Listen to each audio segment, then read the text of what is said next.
다시 한번 마음을 다짐하겠습니다. 주여 말씀하옵소서.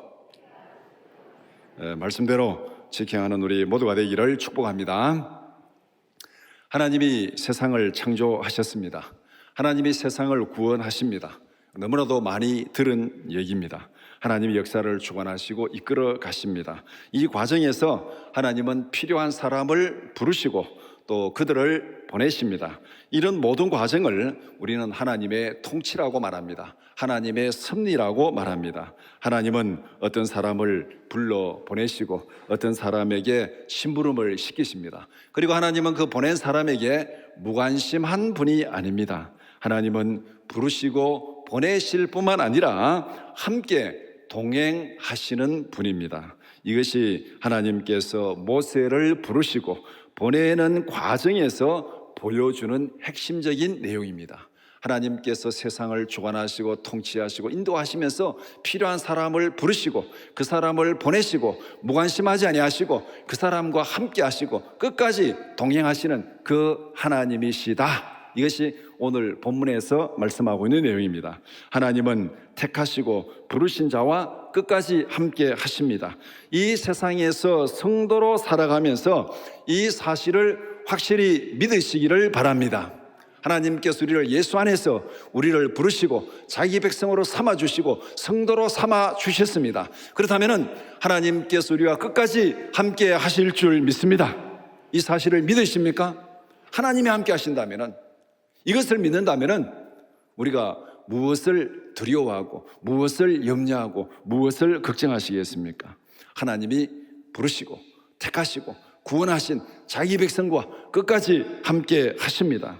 오늘 함께 읽은 출애굽기 3장 1절에서 12절 말씀을 두 부분으로 나누어 함께 살펴보고자 합니다. 첫 번째는 하나님의 부르심과 보내심 1절에서 10절, 두 번째는 모세의 반응 11절 12절입니다. 첫 번째, 하나님의 부르심과 보내심입니다. 첫 번째 질문, 모세는 언제 어디서 무엇을 보고 호기심을 가졌습니까? 하나님의 부름을 받을 때 모세는 무엇을 하고 있었습니까? 1절에 보니까 모세는 미디안에서 장인 이드로의 양을 치고 있었습니다. 요새로 말하면 객지에서 나그네로 처가살이하고 있었습니다. 장인 이드로의 양을 치고 있었습니다.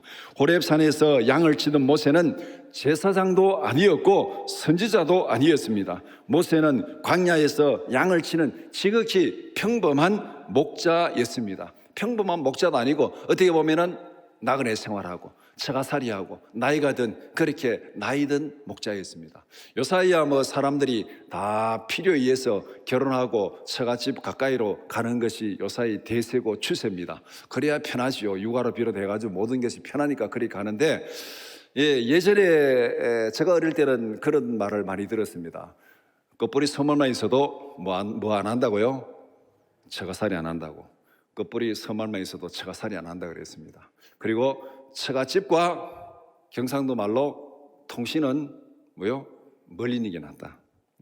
한 세대 전만 해도 그랬어요. 처가집과 화장실은 멀리 있는 것이 낫다 그랬는데, 요사이는 이게 세대가 바뀌어가지고 화장실 멀리 있는 게 좋습니까? 가까이 있는 게 좋습니다. 가까이 있는 게 좋습니까? 요사는 가까이 있잖아요. 침실 안에 화장실이 있잖아요. 그래서 그런지 몰라도 처가집도 가까이 있습니다. 될 수 있으면은 처가집 가까이 같은 아파트 단지로 이사를 가려고 그렇게 합니다. 그런데 모세는 지금 나그네로 미디안에 와서 장인 이드로의 양을 치는 그런 목자였습니다. 다른 사람들 앞에 내밀 게 아무것도 없어요. 오직하면 처가살이하면서 장인 양을 치고 거기에서 광야에서 썩어가고 있는가? 이것이 지금 모세의 상황입니다. 모세는 양을 치는 지극히 일상적인 일을 하다가 하나님의 부름을 받았습니다. 무슨 거창한 일, 멋있는 일, 의미 있는 일 아닙니다. 그냥 장인의 집에 붙어 살면서 장인의 양을 치는 보잘것없는 별 볼 일 없는 목자였는데 그 일하는 중에 하나님의 부름을 받았습니다. 호렙산에서 양을 치던 모세는 이상한 광경을 보았습니다. 떨기나무에 불이 붙었습니다. 예. 혹시 여러분들 그 성지순례 갔다 오신 분들은 모르겠습니다. 지금은 성지순례 가도 시나이 반도를 못 가는 걸로 알고 있습니다. 그 애국가 정세가 안 좋아서 시나이 반도를 가면은 시내산을 가고 거기에 또 모세의 떨기나무 그래가지고 이 나무도 있고 뭐 그렇습니다. 그런데 이 광야에 나무가 흔하지 않습니다. 그 광야에 나무가 별로 없는데 그 떨기나무에 불이 붙었습니다. 불이 붙었는데 불꽃은 계속 타오르는데 나무는 타지 않습니다. 이게 신기한 거잖아요. 얼마 전에 우리가 이 강원도에 또 삼척의 울진에 이 산불이 많이 나가지고 많은 사람들이 고통을 당하고 집이 타버리고 정말 이 힘든 이런 시간을 보냈는데 산불이 나면은 나무도 타고 집도 타고 다 타버려야 되잖아요. 그런데 떨기나무 가운데 불이 붙었는데 나무가 타지를 않습니다. 모세가 볼 때 너무 이상한 거죠. 어떻게 이런 현상이 가능한지 모세가 너무 궁금했습니다. 그래서 3절에 보니까 이 모세가 이르되 내가 돌이켜 가서 이 큰 광경을 보리라. 떨기나무가 어찌하여 타지 아니하는고 하니. 너무 신기한 광경을 본 거예요. 그래서 내가 한번 가서 봐야 되겠다. 도대체 어떤 어떤 현상이 이렇게 벌어지고 있는가? 하나님은 자연적인 호기심을 통해서 모세를 불렀습니다. 모세는 하나님을 만나기 위해서 떨기나무로 가까이 간 것이 아닙니다. 모세는 불이 붙었는데 나무가 타지 않는 현상이 너무나도 궁금해서 그것을 확인하기 위해서 불이 붙은 나무로 가까이 갔습니다.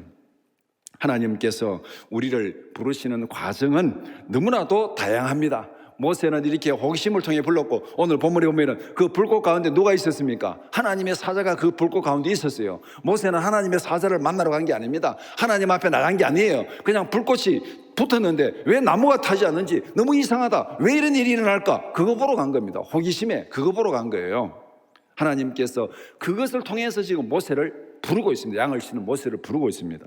하나님께서 우리를 부르시는 모습, 여러분은 어떤 과정에서 어떤 경로를 통해서 어떤 계기로 예수를 믿게 되었고 하나님의 백성으로 지금 부름을 받았습니까?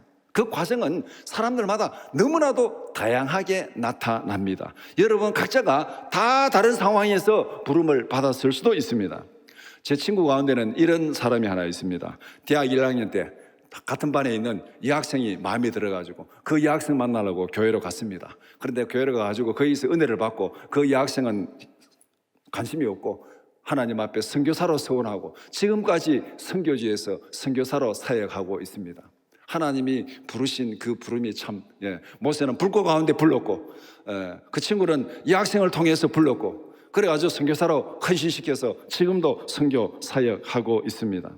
하나님께서 우리를 부르시는 방법은 하나님만 아십니다. 하나님만 아십니다.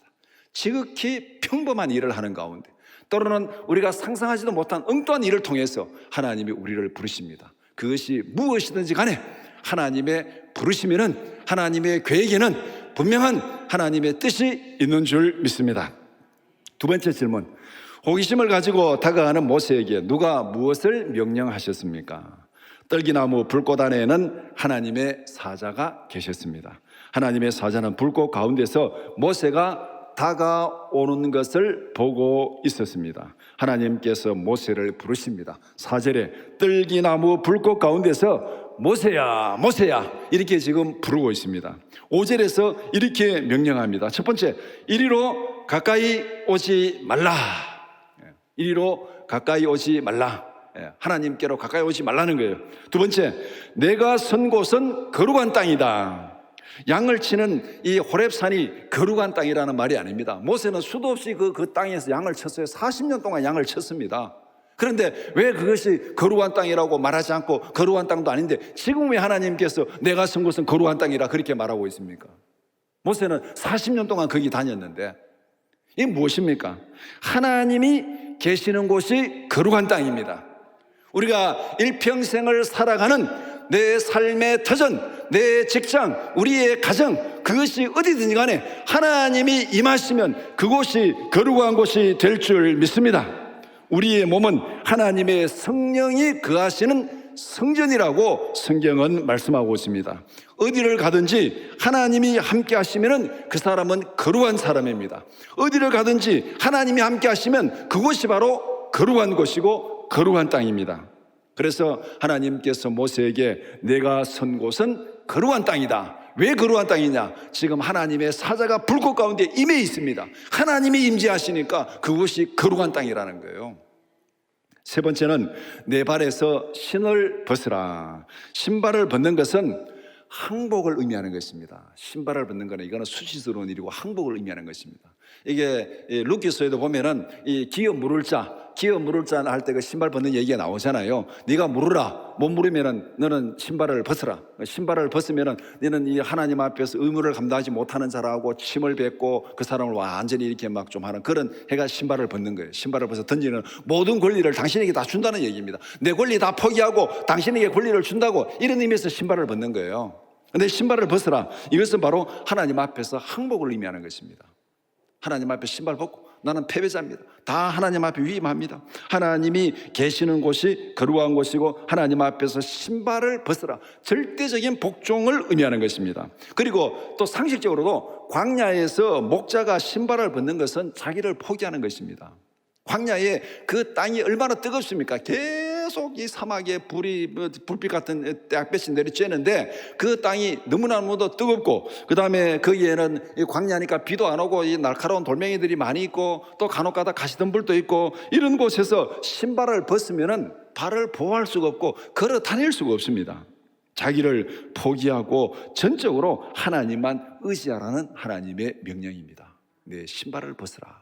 이것이 하나님의 부르심입니다. 이렇게 보면은 하나님의 부르심을 두 가지로 간단하게 정리할 수 있습니다. 첫 번째는 지금까지 살아온 자신의 생각과 방식을 포기하라는 부르심입니다.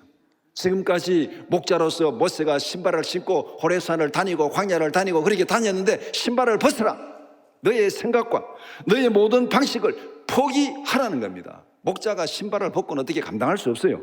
그 다음에 두 번째는 전적으로 하나님만 의지하고 하나님만 따르라는 부르심입니다. 이것이 하나님의 부르심이에요. 하나님의 부르심은 지금까지 살아온 자신의 생각, 자신의 방법을 다 포기하고 이제 앞으로는 전적으로 하나님만 의지하고 하나님만 따르라. 이것이 하나님의 부르심. 가까이 오는 모세에게 너가 선 땅은 거룩한 땅이다. 내 발에서 신발을 벗으라. 이것이 바로 하나님의 부르심인데 이 부르심은 그런 의미가 있습니다. 내 능력 포기하고 내 생각 포기하고 하나님 앞에 절대 복종하는 그런 믿음으로 따르라. 이것이 하나님의 부르심입니다. 예수님께서도 제자들을 부르면서 똑같은 얘기를 했잖아요. 누구든지 나를 따라오려거든 자기 십자가를 지고 나를 따르라. 십자가는 죽음의 도구입니다. 자기 생명을 포기하고 죽음을 각오하고 나를 따르라는 그 말씀이 예수님의 부르심이고 오늘 본문에서 하나님께서 모세를 부르는 상황이 바로 그런 상황입니다. 세 번째 질문, 하나님은 호기심을 가졌던 모세에게 무엇을 알려주셨습니까? 모세가 그 나무로 불꽃 가까이 간 것은 어떻게 불이 타지 않고 여기에 이런 일이 벌어지는가, 그것이 궁금해서 갔습니다. 그 궁금한 모세에게 하나님께서 무엇을 말씀했습니까? 첫 번째는 하나님은 모세에게 자신을 소개합니다. 5, 6절에 나는 내 조상의 하나님이다. 모세야 모세야 불렀는데 그 부르신 분이 누구냐? 나는 내 조상의 하나님이다. 아브라함의 하나님이고 이삭의 하나님이고 야곱의 하나님이다. 너를 부른 내가 누구냐? 나는 너의 조상의 하나님, 아브라함의 하나님, 이삭의 하나님, 야곱의 하나님이다. 두 번째, 하나님은 모세에게 이스라엘의 형편을 알려주십니다. 모세는 애굽에서 자기 민족을 구원하려다가 실패하고 도망친 도망자잖아요. 40년 동안 세월이 흘렀습니다. 애굽의 소식이 어떤지를 몰라요 이제는. 그런데 하나님께서 모세에게 애굽의 형편을 알려주십니다. 7절에 내가 애굽을 방문하여 내 백성의 고통을 분명히 보았다. 하나님께서 애굽에 가셔서 자기 백성이 고통당하는 그 상황을 분명히 보았다. 압제 가운데서 내 백성이 부르짖는 소리를 내가 분명히 들었다. 그들의 고통이 무엇인지, 그들의 근심이 무엇인지 내가 알고 있다. 여기서 세 가지 단어 우리가 잘 생각해 봐야 돼요. 내가 분명히 보았다. 내가 분명히 들었다. 내가 분명히 알고 있다. 하나님이 보셨습니다. 하나님이 들으셨습니다. 하나님이 알고 계십니다. 그럼 어떻게 하시겠어요? 하나님이 알아서 책임지시고 해결하시는 거예요. 하나님께서 이렇게 이스라엘의 형편을 하나님께서 모세에게 알려주십니다. 세 번째는 하나님은 모세에게 자신의 계획을 알려주십니다. 하나님이 자기 백성의 고통을 보셨고 들었고 알고 있습니다. 그러고도 하나님이 가만히 계시다면 하나님은 우리가 믿을 분이 못 됩니다. 너무나도 무책임하죠. 우리의 고통을 알고 보고 들었는데도 불구하고 하나님이 가만히 계시다면 우리는 그런 하나님 믿으면 안 돼요. 그런데 오늘 하나님이 무슨 계획을 세웠습니까? 자기 백성의 고통을 보고 자기 백성의 고통을 듣고 그 형편을 알고 하나님이 세운 계획이 무엇입니까? 그 계획을 모세에게 가르쳐 줍니다. 내가 내 백성이 고통당하고 있는 애굽 땅으로 내려가겠다. 내가 내 백성이 고통당하고 있는 그 애굽 땅으로 내가 내려가겠다. 이 하나님의 계획입니다. 내 백성의 고통 가운데 내가 무관심하지 않고 내가 그들의 고통의 현장으로 내가 가겠다. 내가 내 백성을 애굽인의 손에서 구원하겠다. 하나님이 거기에 고통 가운데 내려가는 이유는 무엇입니까? 거기서 구원하기 위해서. 내가 고통 가운데 내려가겠다. 그 이유는 내가 그 고통에서 내 백성을 구원하겠다. 내 백성을 구원하여 젖과 꿀이 흐르는 가나안 땅으로 데려가겠다. 이것을 예수님의 오심에 한번 딱 대입시키면 딱 맞잖아요. 예수님이 이 땅에 왜 오셨습니까? 우리가 죄 가운데서 고통당하는 이 땅에 예수님이 오셨어요. 인간의 몸을 입고 이 땅에 오셨습니다.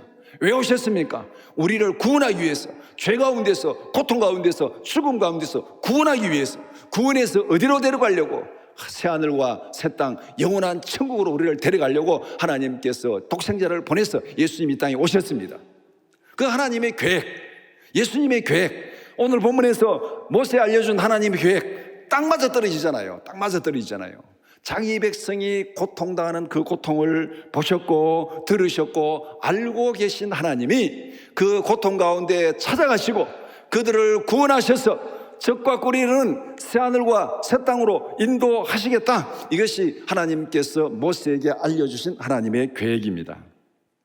하나님께서 모세에게 계획을 알려주시는 이유는 무엇이겠습니까? 내가 이런 계획을 가지고 있다. 너는 그냥 여기서 가만히 TV에서 자라. 이렇게 하라고 하나님께서 모세의 계획을 알려주셨습니까? 내가 이런 계획을 가지고 있다. 그럼 너는 어떻게 해야 되겠느냐? 이거잖아요. 하나님이 모세에게 계획을 알려주는 것은 내가 이런 계획을 가지고 있다. 이스라엘 백성이 이렇게 고통을 당하고 있고 그들을 내가 구원해서 가나안 땅으로 인도하려는 계획을 가지고 있다. 그러면 너는 어떻게 해야 되겠느냐? 여기서 양을 치고 있어야 되겠느냐? 어떻게 해야 되겠냐? 지금 하나님께서 모세에게 지금 질문을 던지는 겁니다. 이게 하나님께서 우리에게 계획을 알려주시는 것은 어떤 의미가 있습니까? 말씀을 깨닫게 하시고 기도 중에 영감을 주시는 이유가 무엇입니까? 하나님의 뜻을 알고 하나님의 계획에 적극적으로 참여하라는 거예요. 우리가 말씀을 읽고 깨달았습니까? 은혜를 받았습니까? 그러면은 그냥 가만히 있으는 게 아니에요. 하나님의 뜻을 알고 하나님의 계획을 알고 하나님의 뜻이 무엇인지 알았다면은 우리가 거기에 적극적으로 참여하고 적극적으로 헌신하라고 하나님께서 우리에게 알려주시는 것입니다. 가만히 있으라면 알려줄 이유가 없어요. 하나님이 알려주실 때는 분명한 계획을 가지고 알려주시는 것입니다.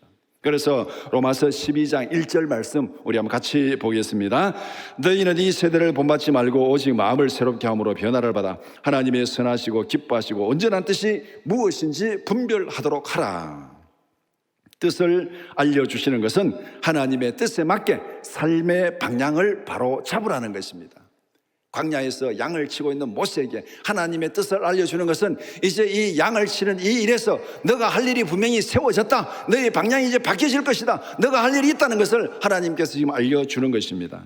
하나님의 계획에 적극적으로 순종하고 헌신하라는 것이 하나님께서 우리에게 말씀을 주시고 깨닫게 하시고 은혜를 주신 이유입니다. 하나님의 뜻이 무엇인지 분별하고 거기에 맞게 헌신하고 충성하라고 하나님이 은혜를 주시는 거예요. 네 번째 질문, 하나님은 모세에게 어떤 사명을 위하여 어디로 가라고 말씀하셨습니까? 하나님은 이스라엘의 고통이 무엇인지를 분명히 보셨습니다. 하나님은 이스라엘을 고통 가운데서 구원하시기로 작정하셨습니다. 이스라엘을 구원하시기로 작정하신 하나님께서 누구를 불렀습니까? 지금 모세를 불렀습니다. 구체적인 계획을 세우신 하나님께서 모세를 불렀습니다. 왜 부르셨습니까? 심부름을 시키기 위해서. 여러분들이 아이들을 부를 때 왜 부릅니까? 심부름 시키려고. 저는 어릴 때 이거 참 너무 많이 했어요. 아이들하고 동네에서 이렇게 놀다 보면은 불러요. 할머니가 부르고 할아버지가 부르고 삼촌이 부르고 부르면은 가면은 왜 불렀습니까? 노는 애를 쓸데없이 불렀습니까? 심부름 시키려고. 어디 가서 뭐 받아 오너라, 뭐 갖다 줘라, 뭐 해라, 심부름 시키려고 부른 거예요. 모세가 광야에서 양을 치고 있는데 하나님이 불렀습니다. 왜 불렀습니까? 심부름 시키려고. 이제 하나님께서 모세에게 심부름을 시킵니다. 9절에 이제 가라. 양을 치고 있던 모세를 불러서 이제 가라, 심부름을 시키는 거예요. 이스라엘 자손의 부르짖음을 내가 들었다. 애굽 사람이 이스라엘을 괴롭히는 학대도 내가 보았다. 그래서 내가 너를 애굽으로 바로에게로 보낸다. 그렇게 말씀하고 있습니다. 무엇을 위해서, 무엇을 하라고 보냅니까? 10절에 내 백성 이스라엘 자손을 애굽에서 인도하여 내게 하리라. 내 백성 이스라엘을 애굽에서 인도하여 내기 위해서 내가 너를 애굽으로 바로에게로 보낸다. 그렇게 말씀합니다. 내 백성을 애굽에서 인도해내라. 이것이 하나님께서 모세에게 시키신 사명입니다. 이것이 하나님께서 모세에게 시키신 심부름입니다. 심부름을 뭐 고상하고 거창하게 얘기하면 사명이고, 사명을 쉽게 얘기하면 심부름입니다. 심부름. 우리는 이 땅에서 하나님의 심부름꾼으로 살아갑니다. 하나님의 청지기로 살아갑니다. 청지기는 심부름꾼입니다. 하나님의 심부름꾼입니다. 우리에게 주신 모든 은혜는 심부름을 잘하라고 맡기신 것인 줄 믿습니다. 우리에게 건강을 주신 것도, 재능을 주신 것도, 재물을 주신 것도, 모든 여건, 형편, 은혜를 주신 것도 하나님께서 맡기신 심부름을 잘하라고 하나님께서 주셨어요. 이거 맡겼는데도 불구하고 제대로 감당하지 않으면은 하나님이 거두어 가십니다. 왜? 맡겨도 제대로 하지 않으니까 다른 사람에게 맡겨야죠. 우리가 이 땅에 살아가면서 하나님이 왜 내게 이런 은혜를 주셨는지, 우리는 하나님이 은혜를 주신 그 의미와 그 목적과 그 뜻이 무엇인지 분명히 알아야 돼요. 그래서 그것을 잘 활용해야 하나님께서 더 큰 은혜를 주시는 거예요. 주셨는데도 불구하고 제대로 활용하지 못하면은 거두어 가시는 게, 이게 상식 아닙니까? 이것이 하나님의 부르심과 하나님의 보내심입니다. 하나님께서 모세를 불러서 심부름을 보내는 거예요. 하나님의 분명한 계획 가운데서 심부름을 보내는 것, 이것이 하나님께서 모세를 부르시고 보내셨습니다. 두 번째, 모세의 반응입니다. 하나님은 모세를 불러서 심부름을 보내는데 모세는 어떻게 반응하고 있는가? 첫 번째 질문, 하나님의 부르심과 보내심에 대하여 모세는 어떤 반응을 보였습니까? 심부름을 시키시는 하나님께 대한 모세의 반응은 간단합니다. 여러 말이 필요 없어요. 나는 할 수 없습니다. 내가 누구라고 감히 그런 엄청난 일을 하겠습니까? 내가 누구라고 감히 애굽으로 내려가서, 감히 바로에게 내려가서 이스라엘 백성을 구원하겠습니까? 나는 할 수 없습니다. 11절에 모세의 그 거절은 분명합니다. 내가 누구이기에 그런 일을 할 수 있겠습니까? 여기서 핵심은 내가 누구이기에, 주어가 내가입니다. 내가 누구이기에. 미디안에서 양을 치던 모세는 누구입니까? 모세는 살인자입니다. 살인자요, 패배자요, 도망자요, 나그네요, 나이든 목자입니다. 애굽에서 사람을 죽이고 바로에게 피해서 도망친 도망자잖아요. 살인자고 패배자고 도망자고 나그네고, 나이가 들어서 40년이 지나서 나이가 든 이제는 목자, 보잘것없는 목자입니다. 이게 모세입니다. 그러니까 모세가 생각할 때 내가 누구이기에, 나는 살인자입니다. 어떻게 내가 바로에게 가겠습니까? 나는 패배자입니다. 나는 도망자입니다. 나는 나그네입니다. 나는 나이도 들었습니다. 내가 누구이기에 그 일을 할 수 있겠습니까? 나는 40년 동안 광야에서 썩었고 나이도 많아서 할 수 없습니다. 모세는 자기의 형편을 들어서 자기의 능력을 보면서 하나님의 사명을 거절합니다. 내가 누구이기에 그것을 할 수 있겠습니까? 또 이것을 하나님 앞에 거절하는 모세 입장에서 보면은 이렇게도 한번 생각해 볼 수 있어요. 한편으로는 모세가 하나님께 마음이 상했을 수도 있습니다. 모세가 하나님 앞에 마음이 상할 수도 있어요. 40년 동안 살인자로, 도망자로, 패배자로 살아가면서 모세의 마음에 얼마나 때로는 분노도 있고, 자기의 어떤 그 꿈이 막 무너졌잖아요. 꿈이 무너지고 미디안으로 도망와서 40년 보내면서 그 모든 거 다 사귀면서 마음이 얼마나 아픔과 상처가 있었겠습니까? 그래서 모세는 하나님 앞에 마음이 상했을 수도 있어요. 우리 흔히 말해서 하나님 앞에 삐질 수도 있습니다. 내가 40세에 이스라엘 백성을 구원하려고 시도했습니다. 그런데 그때는 왜 하나님께서 모른 척 하셨습니까? 내가 이 일을 처음부터 안 하려고 한 거 아니잖아요. 내가 하려고 했습니다. 하나님, 내가 힘이 있고 능력이 있고 권력이 있고 젊을 때 내가 그 일을 하려고 시도했습니다. 그런데 하나님께서 그때는 모른 척 하셨지 않습니까? 그래서 나는 살인자로, 패배자로, 도망자로 이렇게 도망쳐서 미디안 광야에서 40년 썩었고 이제 나이가 들었고 힘이 다 빠졌는데 지금 내 하나님, 내가 왜 내게 이런 일을 시킵니까? 나는 할 수 없습니다. 나는 못하겠습니다. 하나님이 그 일을 내게 시키려면은 내가 젊고 힘이 있고 권력이 있고 내가 하고자 할 때 그때 시키지. 지금 다 세월 지나가고 지금 나 아무것도 가진 것도 없고 이제 나이도 들었고 힘도 빠졌고 지금 이 상황에 누구 뭐 욕빌라고 작정하셨습니까? 하나님 지금 나를 부르시게? 나는 못합니다. 이것이 모세의 답변이에요. 모세의 답변은 간단하고도 완강합니다. 나는 할 수 없습니다. 이렇게 보나 저렇게 보나, 과거의 내 이력으로 보나 지금 내 행편으로 보나 나는 할 수 없습니다. 이제는 아닙니다. 예전에는 한때나마 나도 이 백성을, 내 백성을 구원하기 위해서 그런 꿈을 가지고 나도 한때는 발벗고 나선 적이 있습니다. 그러나 이제는 다 지나간 옛날 일입니다. 40년이 지났습니다. 끝났습니다. 하나님, 다 끝났습니다. 하나님, 나는 할 수 없습니다. 이것이 모세의 완강한 답변입니다. 어떤 것을 보든, 과거를 보든 현재를 보든 뭐를 보든 간에 나는 할 수 없습니다. 이것이 모세의 답변입니다. 두 번째 질문, 모세의 부정적인 답변에 대한 하나님의 약속은 무엇이었습니까? 모세의 완강한 거절에 하나님은 강력한 약속을 하십니다. 12절은 모세의 거절에 대한 하나님의 강력한 약속입니다. 3장 12절 말씀, 하나님이 이르시되 내가 반드시 너와 함께 있으리라. 내가 그 백성을 애굽에서 인도하여 낸 후에 너희가 이 산에서 하나님을 섬기리니 이것이 내가 너를 보낸 증거니라. 하나님 뭐라고 말씀하십니까? 하나님이 이르시되 내가 반드시 너와 함께 있으리라. 내가 충돌합니다. 11절과 12절 말씀 자세히 비교해 보면 내가 충돌합니다. 11절에서 모세가 뭐라고 말합니까? 내가 누구이기에, 내가 누구이기에, 나는 살인자입니다. 나는 패배자입니다. 나는 도망자입니다. 나는 나이 들었습니다. 힘이 빠진 목자입니다. 내가 누구이기에 그 일을 하겠습니까? 모세는 자기 능력에 근거해서 할 수 없다고 내가 이렇게 큰 소리 쳤습니다. 하나님은 모세에게 무엇이라고 약속하십니까? 12절에 내가 반드시 너와 함께 하시리라. 12절에 내가는 누구입니까? 천지를 창조하신 전능하신 하나님입니다. 우리를 죄가한 데서 구원하신 하나님입니다. 우주 만물을 통치하고 섭리하시는 하나님입니다.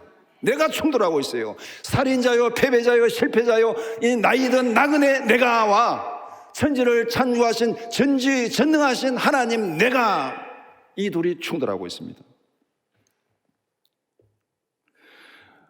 모세, 네가 너의 능력으로 그것을 하는 것이 아니라 내가 누구이에, 이렇게 말하는데 하나님께서 분명히 내가 너와 함께 하리라. 이 말은 무슨 말입니까? 모세, 너가 너의 힘으로, 너의 능력으로, 너의 계획으로 그 일을 하는 것이 아니라는 겁니다. 이스라엘을 구원하는 것은 너가 하는 것이 아니라 내가 하는 것이다. 천지를 창조하신 하나님, 내가, 아브라함의 하나님, 이삭의 하나님, 야곱의 하나님, 내가 하는 것이다. 하나님께서 모세의 내가에 대해서 하나님께서 더 큰 소리로 내가, 그렇게 하고 있습니다. 모세의 부족함을 하나님께서 넉넉히 채워주시겠다는 약속입니다. 하나님이 함께 하시면 우리의 모든 부족함은 넉넉하게 채워질 줄 믿습니다. 우리가 살인자든 실패자든 패배자든 도망자든 나이가 들었건 늙었건 중요하지 않습니다. 그것은 왜? 하나님 우리와 함께 하시기 때문에. 우리와 함께 하신 하나님은 누구십니까? 천지를 창조하신 전지전능하신 하나님입니다. 그 하나님 우리와 함께 하시면은 우리의 모든 부족함, 우리의 모든 연약함, 이거는 문제가 되지 않습니다. 여호와께서 함께 하시니까 요셉이 형통한 자가 되었습니다. 우리가 지난주에 요셉의 형통함을 우리가 살펴보았잖아요. 여호와께서 함께 하시니까 요셉은 보디발의 집에서도 노예였지만 형통했습니다. 감옥에서도 죄수였지만 형통했습니다. 애굽에서도 형통했습니다. 하나님이 함께하니까 죄수도 문제가 아니고 보디발의 집도 문제가 아니고 노예도 문제가 아닙니다. 하나님이 함께하시면은 모세도 형통한 자가 되었습니다. 하나님이 함께하시면은 요셉도 형통한 자가 되었습니다. 하나님이 함께하시면은 우리도 형통한 자가 될 줄 믿습니다. 아멘. 하나님이 함께하시면은 중요한 것은 하나님이 함께하시는 거예요. 이것이 우리를 향하신 하나님의 굳건한 약속입니다. 너가 하는 게 아니다. 인생은 너의 힘으로 살아가는 것이 아니다. 인생은 너의 생각으로 살아가는 것이 아니다. 내가 너와 반드시 함께 하리라. 이 믿음으로 살아가는 것이, 이 믿음으로. 내가 반드시 너와 함께 하리라. 이 믿음으로 살아가는 것이지 너의 힘으로, 너의 능력으로, 너의 뜻으로 하는 게 아니라는 것, 이것을 하나님께서 모세에게 분명히 말씀하고 있습니다.